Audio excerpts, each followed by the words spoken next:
Most people start thinking seriously about retirement when they're approaching their 60th birthday. And that makes sense. It feels like a clean milestone.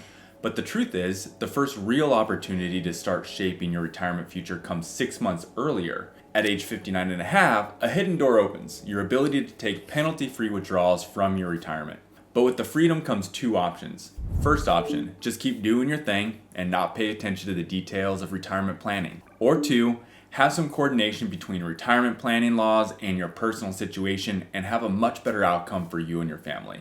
This isn't just a green light to start pulling money out. It's the beginning of a crucial transition window where taxes, investments, and income all need to work together. The problem is, most people either overlook it or misunderstand it completely. So in this video, I'm going to walk you through the strategies that actually matter at this age, the common mistakes I see, and how to use this milestone to your advantage even if you're not retiring yet. Let's start with that first mistake, just not doing anything or thinking about this. And here's why it's a mistake. The window of planning starts opening up for you at age 59 and a half. So if you're not paying attention, you may miss out on an early opportunity to coordinate with Social Security, plan around Medicare, plan around IRMA surcharges, or plan around RMDs. I've seen these mistakes add up to tens of thousands of dollars for people just not paying attention. But that's not you. You're here, you're watching online education content. So what actually does change at age 59 and a half? Everyone knows the surface level answer. The IRS removes the 10% early withdrawal penalty from your IRAs and qualified retirement plans. But what most people, and unfortunately many advisors, completely miss is that this is also when retirement planning shifts from theory to action. You can now withdraw from your retirement accounts without penalty even if you're still working.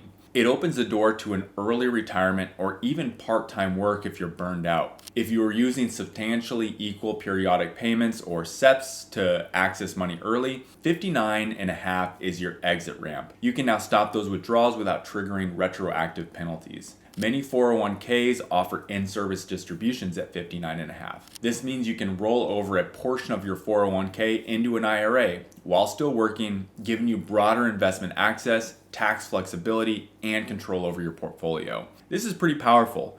With just one age, you can unlock a number of different strategies that you are using or want to take advantage of. Some clients use in-service rollovers to move assets into income-producing annuities as part of a retirement paycheck strategy. Others just want access to lower-cost investments, individual stocks, private equity, or structured products that their 401k doesn't offer. And this is especially useful if you're working at a small or mid-sized company where the 401k options are limited or fees are high. At 59 and a half, you're no longer stuck with what your employer gives you. You can start optimizing.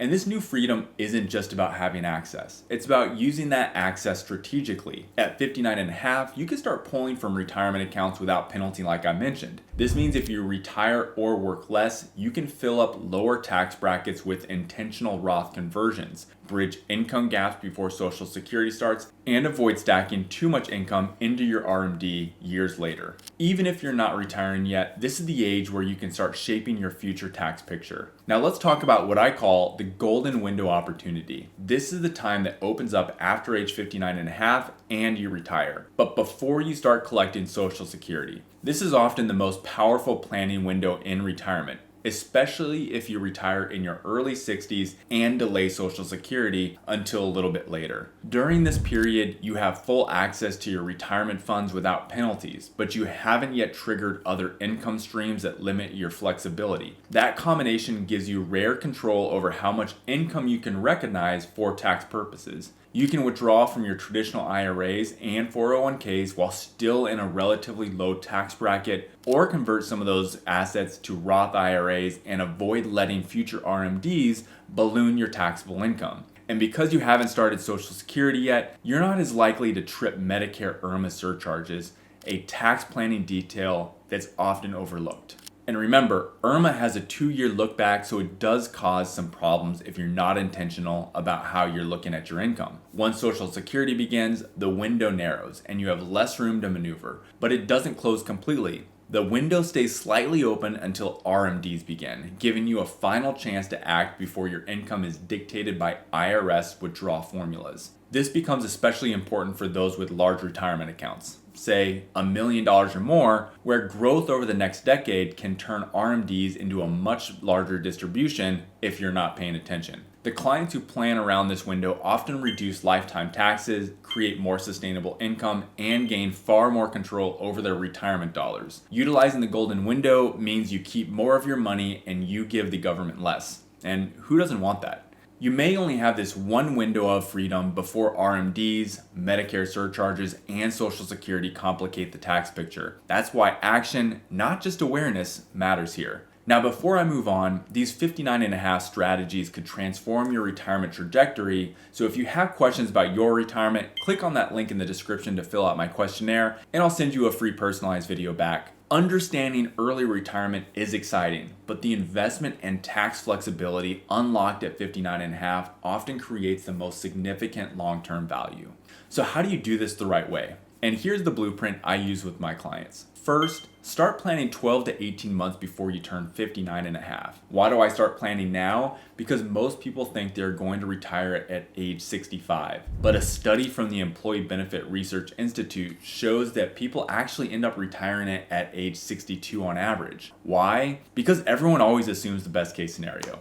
Their health will be with them, their employer will want them, they will have the energy to keep working. So even if you plan on working, you should be thinking about this time period so you can take advantage of all the scenarios if something does go in that direction. You also need to know what accounts you have, what your employer allows, and what your income will look like. Request your 401k's summary plan description to confirm whether in-service distributions are allowed and what your rollover options are. This plan will also tell you how much fees your 401k is charging you, along with the underlying asset costs. Then run a tax analysis. Are you in a lower tax bracket now than you will be in the future? Great. Time to model out some strategic Roth conversions. Need to wait a few years until you retire before doing those conversions? Hey, that's great as well. You now have a roadmap for your early retirement planning. The next thing to do is to look at your current investments. Are they positioned for income, growth, volatility? Now that you are nearing retirement age, you really need to make sure you have your investments thought through. Make sure you have a flexible withdrawal plan, as your strategy may need to change. Model out that early income just in case. If you want to retire early or even reduce your hours, use 59.5 as a starting point for income drawdown modeling. Document your strategy. This isn't a one-time event. It's a multi-year plan that adapts to markets, taxes, and your retirement goals. And most importantly, work with a retirement-focused advisor. Not all advisors specialize in these types of transitions. You want someone who understands tax strategy, asset decumulation, and coordination across multiple income sources.